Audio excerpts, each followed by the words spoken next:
ಒಂದು ಕಡೆ ವರ್ತೂರು ಸಂತೋಷ್ ಅವರು ಕೂಡ ಈಗ ಸಿಡಿದಿದ್ದಾರೆ ಅಂತ ಹೇಳ್ಬೋದು. ಹೌದು, ಜಗ್ಗೇಶ್ ವಿರುದ್ಧ ಹೋಗಿ ಈಗ ಅವರು ಕೂಡ ಮಾತಾಡಿದ್ದಾರೆ.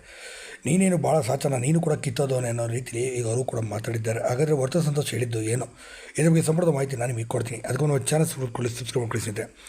ಎಲ್ಲ ಜಗ್ಗೇಶ್ ಇವತ್ತು ಸಿನಿಮಾ ಪ್ರಮೋಷನ್ ವೇಳೆ ಮಾತಾಡಬೇಕಾದ್ರೆ ನಾಲಿಗೆ ಹರಿಬಿಟ್ರು ಅಂತಲೇ ಹೇಳ್ಬೋದು. ಹೌದು, ಯಾವನೊಬ್ಬ ಕಿತ್ತೋ ನನ್ನ ಮಗ ಸಿಗಾಕೊಂಡ ಬಿಗ್ ಬಾಸ್ ಮನೆಯೊಳಗೆ ಸಿಗಾಕೊಂಡಿದ್ದಕ್ಕೆ ಸುಮ್ಮನೆ ನಮ್ಮ ಬುಡಕ್ಕೆಲ್ಲ ಬಂತು, ನಮ್ಮ ತಾಯಿ ಕೊಟ್ಟಿದ್ದ ಆ ಹುಲಿಗುರು ಕೂಡ ಇಸ್ಕೊಳ್ಳೋಂಥ ಸ್ಥಿತಿ ಬಂತು ಅಂತ ಹೇಳಿ ಜಗ್ಗೇಶ್ ಅವರು ಮಾತಾಡಿದ್ರು. ಆಗ ಎಲ್ಲರೂ ಕೂಡ ಇವತ್ತು ಜಗ್ಗೇಶ್ ವಿರುದ್ಧ ರೊಚ್ಚಿಗೆದ್ದಿದ್ದಾರೆ ಅಂತ ಸಹ ಹೇಳ್ಬೋದು.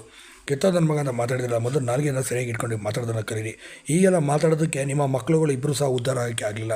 ಈ ಥರ ನೀವು ಬೇರೆಯವ್ರ ಮೇಲೆ ದ್ವೇಷ ಇಟ್ಕೊಂಡೇ ಬದುಕ್ತಾ ಇರೋದು, ನಿಮ್ಮ ಜೀವನನೇ ಇಷ್ಟು ಅಂತೇಳಿ ಜಗ್ಗೇಶ್ ಅವರ ಮತ್ತೊಂದು ಮುಖನೇ ಇವತ್ತು ರಿವೀಲ್ ಆಗಿ ಹೋಯಿತು ಅಂತಲೇ ಹೇಳ್ಬೋದು. ಹೌದು, ಇಷ್ಟು ವರ್ಷದಿಂದನೇ ಇದ್ದಿದ್ದವ್ರ ನಾಟಕೀಯ ಮುಖ ಎಂಬುದು ಇಲ್ಲಿ ಗೊತ್ತಾಗಿದೆ. ವರ್ತೂರು ಸಂತೋಷಕ್ಕೆ ಕಿತ್ತೋ ನನ್ನ ಮಗ ಅಂತ ಹೇಳ್ತಾನೆ ಅಂತಂದರೆ ಜಗ್ಗೇಶಿನ ಎಂಥ ಪರಿಸ್ಥಿತಿಯಲ್ಲಿ ಇದ್ದಾರೆ ಅಂತ ಯೋಚನೆ ಮಾಡಿ.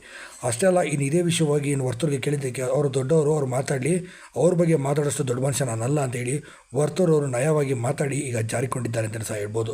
ಈ ಮೂಲಕ ಸರಿಯಾಗಿ ಉತ್ತರವನ್ನು ಕೊಟ್ಟಿದ್ದಾರೆ ಜಗ್ಗೇಶ್ ಅವರ ಮುಖಕ್ಕೆ. ಹಾಗಾದ್ರೆ ನೀವೇನು